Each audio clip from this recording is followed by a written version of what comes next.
Hola, què tal? Avui us explicarem un conte. Vale? Aquest conte es diu Tinc un volcà i és de la Míriam Tirado. És un conte que ens explica què podem fer quan ens sentim molt enfadats, amb molta ràbia, sí?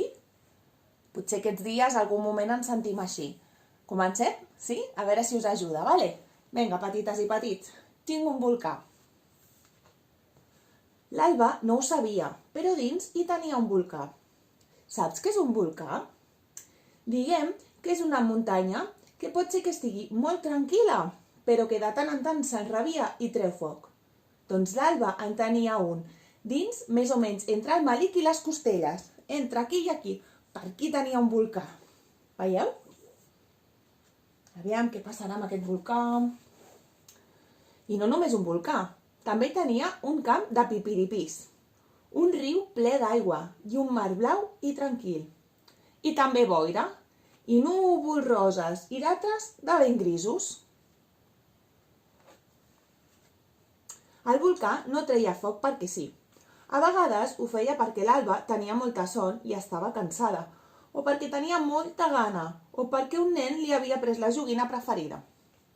Altres vegades treia foc perquè els pares marxaven a treballar i la feien anar a l'escola, quan ella en realitat volia quedar-se a casa en pijama i jugar tot el dia.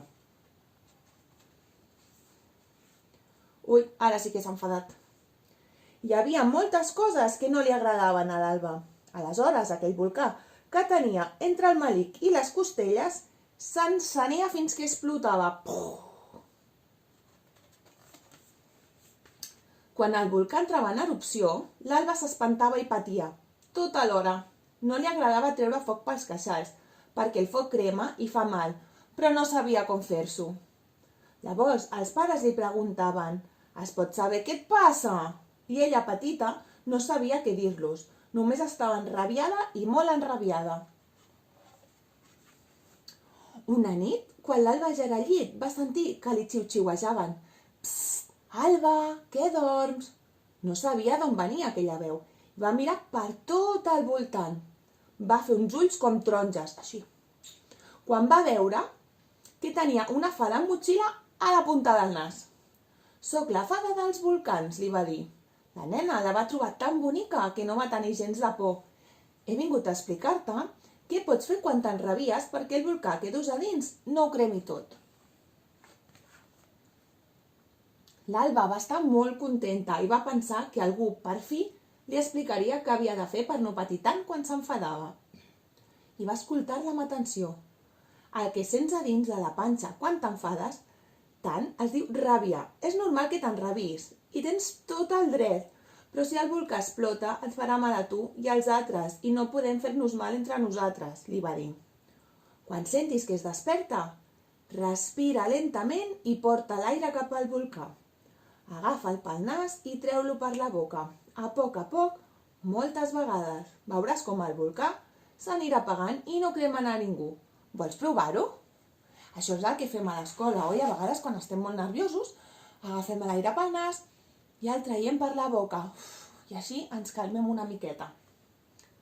L'Alba i la fada van respirar juntes una bona estona. Al final es van posar a riure. Es van fer un petó i la fada va dir que havia de marxar per anar a explicar a altres infants el truc del volcà.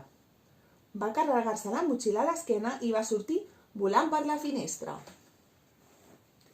Al cap d'uns dies, l'Alba es va despertar amb molta son. El pare li deia que s'afanyés, que arribarien tard a l'escola. Però a ella li era igual, perquè no volia aixecar-se. Ni posar-se aquell jersei, ni aquelles calcetes, i encara menys en el lloc sense la mare. Va tancar els ulls i va començar a plorar mentre notava com el volcà començava a despertar-se. Va cridar i clavar cops de peu perquè el pare no li posés els pantalons. Veieu, estava molt enfadada. No volia anar a l'escola. El volcà cremava, però no només el seu. El pare també tenia un volcà encès a dins seu. Veieu, el pare també s'està enfadant. Quan l'Alba se'n va adonar, no li va agradar gens i encara va plorar més fort. De sobte va recordar la fada del volcà i el que havien practicat aquella nit. Respirar lentament i portar l'aire al volcà per apagar-ne el foc. Va començar a fer-ho i va veure com de mica en mica la ràbia anava marxant. fas?, li va demanar el pare encara enfadat. Respiro per apagar el volcà, va respondre l'Alba. El volcà quedo que dins i què s'encén quan sento una cosa que es diu ràbia. Doncs em sembla que jo també en tinc una dins, va admetre el pare sorprès.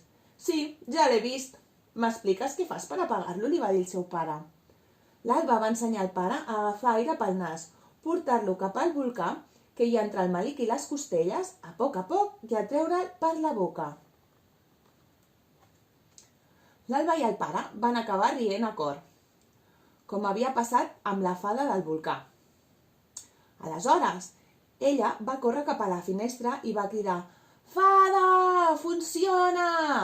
Potser s'ho va imaginar, però li va semblar veure com allà, ben lluny, una motxilla petita volant entre els arbres.